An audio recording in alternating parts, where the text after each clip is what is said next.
Good evening, ladies and gentlemen, and welcome to Heartland Championship Wrestling live on YouTube. My name is Dave Little, and we're coming to you live tonight from the Dave Cave with three exciting matches from the St. Louis edition of Heartland Championship Wrestling Saturday night. It is 6:05 Eastern, 5:05 Central, and as you all know, if you followed this sport back in the 80s and 90s, this is the time for wrestling. And we have some big action in store for you tonight. First off, we will go through the results that we have seen so far in tonight's card. The first 5 matches took place offline, and we are bringing you the next 3 battles live here on YouTube. And I would like to say welcome to Philip Reynolds and anybody else who is checking out tonight's broadcast of Heartland Championship Wrestling. In our first contest tonight, it was Delirious with a wild victory over Matt Riddle. Surprising upset in our opening contest. Sarah Del Rey quickly disposed of Chelsea Green in match number 2. The team of Ringkampf, Timothy Thatcher and Walter, the big man, annihilated the CNC connection of Cedric Alexander and Caprice Coleman as Walter just brutalized Caprice Coleman with 2 consecutive power bombs, leading to that victory. Another mild upset took place when Trent Beretta took down perennial Heartland contender Chris Sabin. And in the match we just saw here in the arena, Chaffetz Arena at St. Louis University, it was the Minnesota Home Wrecking Crew, Rain and Lacey, with a count-out victory over the Australian duo of Shaza McKenzie and Madison Eagles, as it was Lacey who just beat the tar out of Shaza McKenzie on the arena floor to the point where Shaza was no longer able to continue. And now we have our 3 main event matches for tonight. First off, this will be a grudge match stemming from the events that took place at our last live broadcast of Heartland Havoc 93, the Boulevard of Broken Dreams pay-per-view. We saw 6-man action with Sting, accompanied by Lex Luger and Ron Garvin, taking on Ted DiBiase, Steve Dr. Death Williams, and Terry Gordy.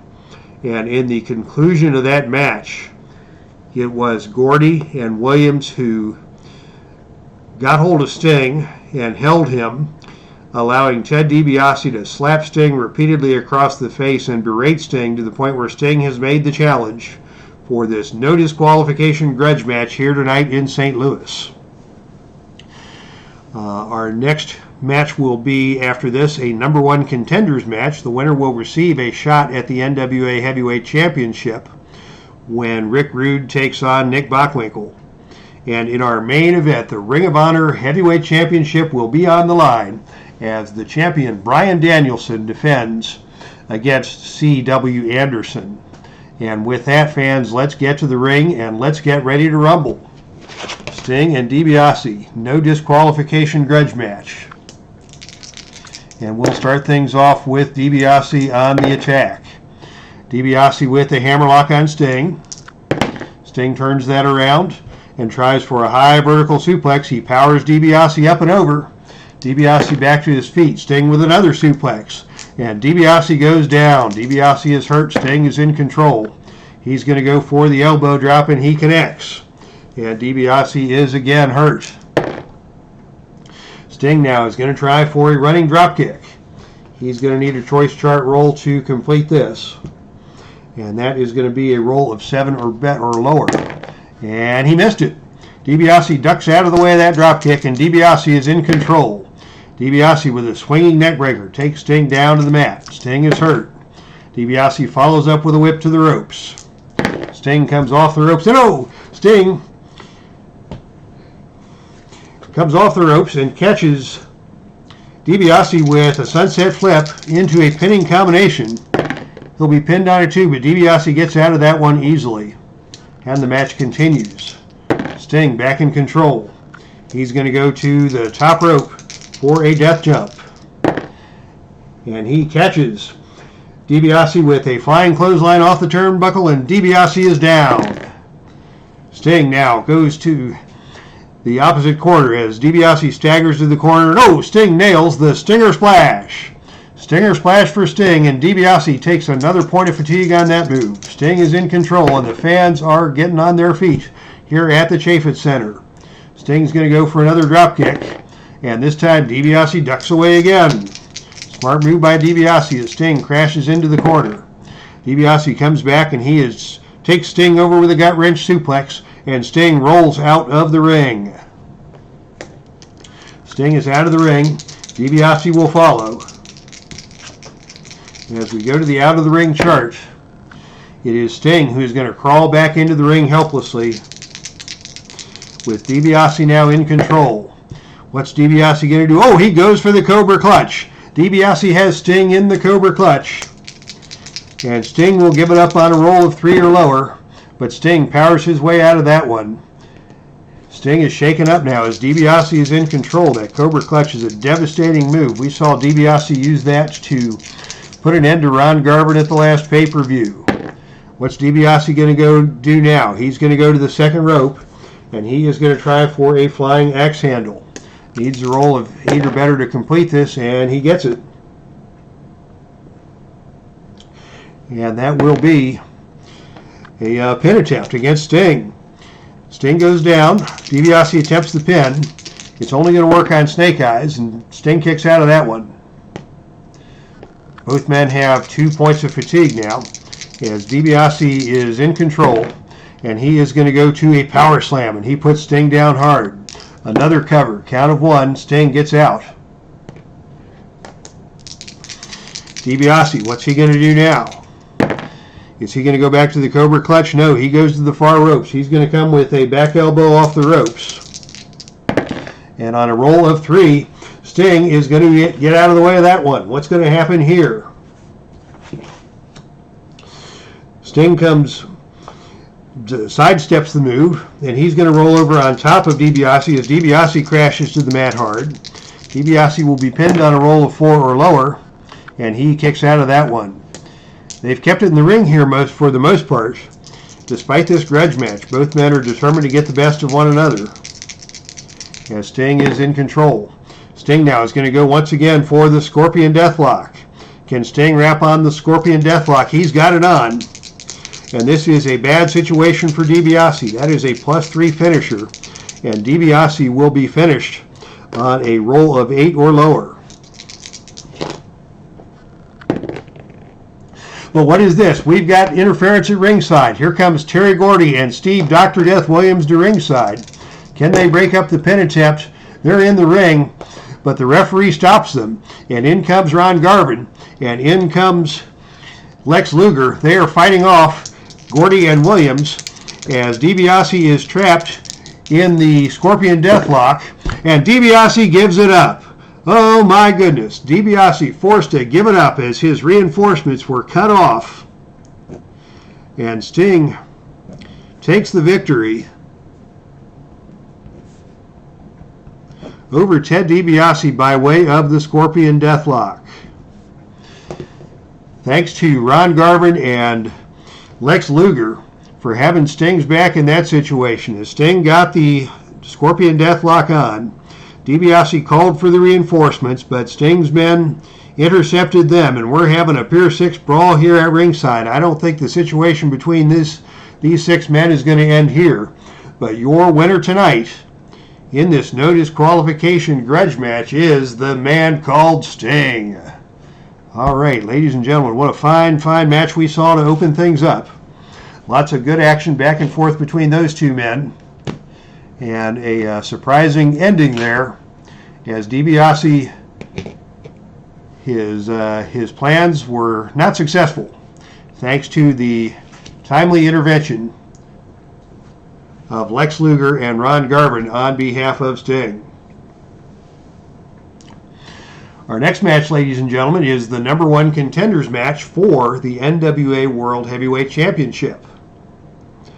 The former number 1 contender, Magnum TA, was geared up for a shot at the champion Randy Savage, but as we saw on the pay-per-view last broadcast, it was Magnum TA taking on Ric Flair in a Falls Count Anywhere match, and Flair just mangled the knee of Magnum TA and put him on the shelf. That figure 4 around the stair post at the Market Square Arena in Indianapolis.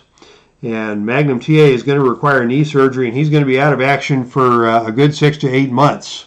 Estimates have it. So, the next two men on the totem pole are Ravishing Rick Rude and Nick Bockwinkle.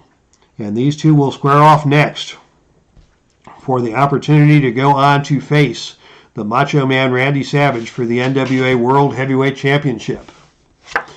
Welcome Bubba Huxley to the chat room. And Philip, thanks for joining us. And yes, Philip, it was a big disappointment that the internet stream died on me before the basketball game ended last night. And after this match, as we lead into the main event, I'll give you an update on the basketball. But now we've got Bockwinkle in the ring, stretching out, warming up, getting ready to take on Rick Rude. Rude, of course, has plenty to say to the fans, to Bockwinkle, to the referee, and to anybody else within earshot as he swivels those hips and shows off those washboard abs in preparation for this heel versus heel contenders match for a chance to face Randy Savage. And the bell rings, and here we go. It is Bockwinkle taking the early advantage, and he is going to right away whip Rip Rude into the turnbuckle. Rude comes off the turnbuckle, and he bounces forward and catches Bockwinkle with a skull-splitting running lariat. Bockwinkle goes down hard, and Bockwinkle is staggering to his feet. Rude is quickly in control after that smart thinking at the turnbuckle. Rude comes out with another clothesline. Bockwinkle goes down. Rude again with a knee lift to the midsection. And Bockwinkle is going to fire back, and he is going to go with a forearm smash, but Rude shakes that one off. Rude the stronger of the two men in this match, and Rude is going to go to the top rope, and he comes down with a sledgehammer and pounds into Nick Bockwinkle. Bockwinkle slow to get to his feet, as the power advantage for Rude is giving him the opportunity to get control here early in this contest. Rude lifts Bockwinkle high into the air and down to the canvas with a suplex. Bockwinkle's down. What's Rude going to do? He is going to go and pitch Bockwinkle out of the ring. Bockwinkle out of the ring. Rude will follow. What's going to happen here? And Rude smashes Bockwinkle on the arena floor with a series of punches, and Bockwinkle has been staggered. Rude firmly in control. He's got the rough stuff going here in the early going of this match. And Rude is going to wait for Bockwinkle to stagger back into the ring, and Rude is going to try that knee drop from the top rope. One of the staples of Rick Rude's aerial offense, but he does need a death jump roll to complete this. And on a roll of 11, he slams the knee into the head of Bockwinkle. He's going to go for the cover. The pin roll is a 2, but Bockwinkle kicks out of that one, and we've had our first pin attempt of the match. Rude still firmly in control. Bockwinkle yet to get anything going in this contest. And Rude is going to go to the reverse atomic drop. That's going to require a choice chart roll of 7 or lower, and he hits it. And Bockwinkle is hurt. Bockwinkle staggers to his feet. Rude comes off with another knee lift to the midsection. Bockwinkle still on his feet. Rude comes at him with a double thrust to the throat. And Bockwinkle is going to fire back with the level 2 reversal. And Bockwinkle picks Rude up and suplexes him down to the mat hard with a back suplex. Nice technical wrestling move by Bockwinkle. You knew that technical skill of Bockwinkle was going to come into play here sooner or later. And Bockwinkle is in control now. He's going to throw the dropkick. And the dropkick misses. And Rude is back in control. Rude now with a top rope sledgehammer. Bockwinkle's hurt. Another sledgehammer from the top rope. Bockwinkle is hurt. And Rude is now going to go for a high vertical suplex. Bockwinkle slower to get to his feet, as the power game for Rude is again paying its dividends. Here's a massive clothesline by Rick Rude, and this time Bockwinkle is down. Rude is in control. What's he going to do? He is going to pitch Bockwinkle out of the ring for a second time. Will we see some shenanigans out there? No, we will not. As Bockwinkle on the outside is going to pull Rude out of the ring, and Rude is going to be slammed face first into the turnbuckle post. Oh, the rough stuff by Nick Bockwinkle pays off, and the referee corrals the match back into the ring with Bockwinkle now in control. Level 3 offense if you're scoring at home. And Bockwinkle is just going to choke Rude on the ropes. Rude gasping for breath. What's Bockwinkle going to do now? Another hard back suplex, and Rude is down, favoring that lower back just a bit. After 2 brutal suplexes, Bockwinkle whips Rude to the ropes. Rude bounces off the ropes, and Bockwinkle hits him with a running back elbow, and Rude goes down again. Bockwinkle slowing the pace of this match now, trying to take a more methodical approach as he spins Rude around into a drop toe hold. And Rude is favoring the back and the knee now as Bockwinkle starts to work the leg. Here's a butt drop to the leg. Rude is still hurt. Bockwinkle softening him up perhaps for that figure 4 leg lock. And now Bockwinkle is going to go to the abdominal stretch. He is a master of this submission move. He's got several submissions in his arsenal. Bockwinkle is not going to submit, but he has been weakened. What's Bockwinkle going to do now? He is going to go for another choke on the ropes. Is Rude going to have to give it up here? The referee's putting the count on him. Rude finally breaks away, but that's going to cost him a point of fatigue as Bockwinkle is still firmly in control of this bout now. He has slowed the pace down. It's a methodical bout. And Bockwinkle is going to put him up now for a pile driver. Rude hits the mat hard and stays down. Is Bockwinkle going to go for a finish? Yes, he goes to the sleeper. Rude is on his hands and knees, and Bockwinkle locks in the Bockwinkle sleeper. This is a devastating move. Bockwinkle is one of the best, and this will be a submission on a roll of 5 or lower, and he got him. Bockwinkle with the sleeper hold has defeated Rick Rude as Rude is forced to tap out. And Nick Bockwinkle is your new #1 contender for the NWA World Heavyweight Championship. It will be Bockwinkle against Randy Savage for the title. Bockwinkle is a dangerous man, in particular when he locks in that sleeper hold. Bockwinkle has a tremendous history here in Heartland Championship Wrestling. The only man in the history of Heartland Championship Wrestling to score 2 victories over the legendary Andre the Giant by way of that sleeper hold. So the Bockwinkle sleeper has claimed another victim here tonight as ravishing Rick Rude goes down to defeat, and Bockwinkle moves on to the #1 contender spot and a shot at the NWA World Heavyweight Championship, Randy the Macho Man Savage. All right, fans, before we get to the main event, as the contestants are being introduced, I do want to apologize for last night's breakdown in our internet connection, which interrupted the basketball game from the Epic Basketball League. We were seeing a fine battle in Game 5 of the semifinals, the decisive final game between the New York Knicks and the Cincinnati Royals. And that game was interrupted at some point in the late third, early fourth quarter due to some home internet difficulties. My wife works from home on the internet, and she needs to have her secure connection. And if that goes down, then it's a crisis. And we were able to avoid disaster from a professional standpoint last night, but we did lose the basketball stream, and for that I apologize. I will post the box score on the Sports Simulations and Replays website on Facebook later this afternoon. Your winner of that match, of that game, was the New York Knicks. It was Willis Reed who took control in the fourth quarter, scoring 12 of his game-high 30 points in the fourth to power the Knicks to an 8-point win over the surprising Cincinnati Royals.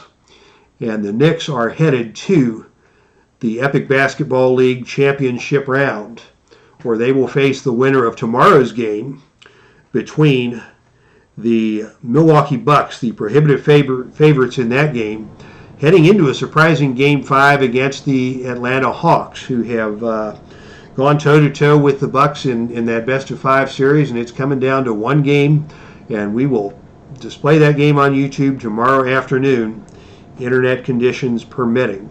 So thank you to everybody who tuned in last night.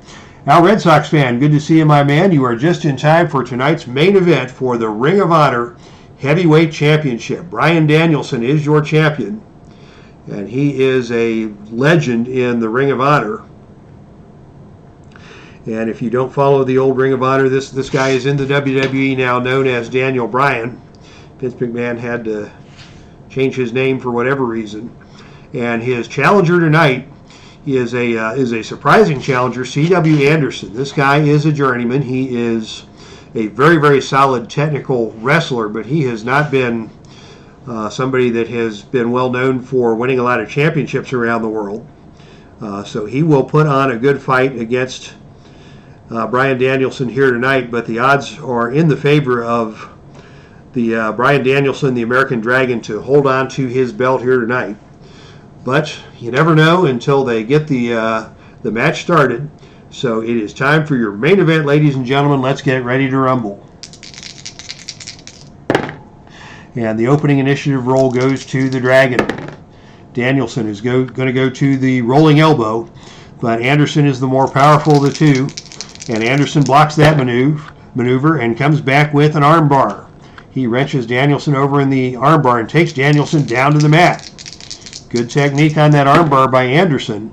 And he is now going to roll that into a cross-face submission, but Danielson quickly gets his leg over the bottom rope, forcing the break on that hold. So already in the opening moments of this match, Anderson has shown himself to be a dangerous contender. And Danielson should not overlook this 244-pound wrestling technician out of North Carolina. Anderson still in control, and he stuns Danielson with a stinging left hand. That Anderson left hand, Danielson goes down, and that's going to cost him a point of fatigue. As Danielson is down, and C.W. Anderson is in control, and he just pitches Danielson out of the ring. Anderson, a rough, tough individual on the arena floor. He's not going to win the title out there, but he can do some damage. And he does manage to catch Danielson by the back of the neck and slam him face first onto the ring apron. Danielson is staggered. Action moves back into the ring, and it's another cross-face submission for Anderson, and Danielson quickly works his way out of that one for a second time. Anderson putting on a very strong showing in this title opportunity in the early going. Anderson now with that wrenching armbar. Danielson looks to counter. Anderson keeps in control. He works the armbar, and Danielson finally is going to fire back and stun C.W. Anderson with a knee to the gut, and he's going to follow that with some hard roundhouse kicks to the side of the head. Danielson kicks like a mule with those kicks, and C.W. Anderson is going to roll out of the ring. Is Danielson going to take to the air? He's not going to be able to get the suicide dive attempt. And outside of the ring, it is going to be Anderson who takes control. And Anderson is going to grab Danielson, and a wild brawl has erupted at ringside. Danielson trying to fight fire with fire. These two men are throwing fists on the arena floor. The referee trying to get things back into the ring. We may have a disqualification here. Danielson will not be disqualified. Anderson will not be disqualified. Now we roll one die to see who wins the brawl, and it is Anderson with those stiff left hands who takes control in that brawl on the arena floor. And as we come back into the ring, it's going to be Anderson going up to the top rope. This is not familiar territory for C.W. Anderson, but Danielson is a little stunned. And as Anderson comes off the top rope, he hits Danielson with a flying cross body block and covers him for the pin attempt. Danielson will be pinned on snake eyes, but he kicks out of that one. And Danielson is still in trouble here in the as the match wears on, and C.W. Anderson is acquitting himself nicely in this match where he is a decided underdog. Anderson now is going to go for the shotgun super kick. This is his finishing move. And on a roll of 4 or lower, we'll have a new champion. And Danielson kicks out of that one. But Danielson is in big trouble here. He survives the first shotgun super kick. And Anderson is going to work that submission hold once again. That cross-face submission. And Danielson is having all kinds of problems with C.W. Anderson here in this title defense. Anderson goes with a falling arm breaker, doing more damage to that shoulder. He works the arm bar and now the arm breaker, showing that technical skill with a series of stomps now to the rib cage and to the injured shoulder of Danielson. And Danielson is down once again. Anderson with another shotgun super kick. Another cover. And on a roll of 4, he gets the 3 count. Oh my goodness, what a major upset we have seen here in St. Louis. Ladies and gentlemen, history has been made. Out of nowhere, C.W. Anderson, the unheralded technician out of North Carolina, is your winner in this match, and he dominated the American Dragon in that contest. What a shocking turn of events we have seen here this afternoon in St. Louis. My goodness, ladies and gentlemen, I did not see that coming, and neither did any of the fans here in St. Louis, but we have a brand new Ring of Honor Heavyweight Championship, and that man is C.W. Anderson after hitting a pair of shotgun super kicks on Bryan Danielson, and the crowd here in St. Louis is beside themselves in disbelief as this journeyman wrestler, C.W. Anderson, made a good name for himself in Japan. Very skilled technical competitor, as I mentioned, but nobody thought he would be able to keep up with Bryan Danielson, and folks looked at this as just a routine title defense, not even worthy of a pay-per-view. But C.W. Anderson has shocked the world here in St. Louis, and he is your new Ring of Honor Heavyweight Champion. Oh my goodness, Danielson is, as usual, being a fine sport in this situation, as he has offered Anderson the handshake. But Anderson is elated with this measure of success tonight. There will be a rematch between these two men, and we may schedule that for our next pay-per-view. The Start Me Up pay-per-view broadcast on September 21st will probably be the opportunity for Danielson to get the title back in his contractually mandated rematch against your winner and new Ring of Honor Heavyweight Champion, C.W. Anderson. My goodness, what a shocking turn of events we have witnessed here in St. Louis. All right, fans, we are done here. Thank you for checking us out tonight. The Heartland Championship Wrestling will be back on the air with another TV broadcast in 2 weeks. And your main event on that show will be Nick Bockwinkle challenging for the NWA World Heavyweight Championship, currently held by the Macho Man Randy Savage. So you will want to definitely be here 2 weeks from today at 6:05 Eastern Time, 5:05 Central, for your next broadcast of Heartland Championship Wrestling. Tune in to the Epic Sports Broadcasting Network tomorrow for basketball action. Epic Basketball League semifinals, the 5th and final game of that semifinal series between the Atlanta Hawks and the Milwaukee Bucks. And if C.W. Anderson can take out Bryan Danielson, maybe the Atlanta Hawks can pull the upset tomorrow and move to the finals, where the New York Knicks awaits the winner of tomorrow's basketball game. Thank you once again for checking us out here, ladies and gentlemen. That's our stream, and I am out of here.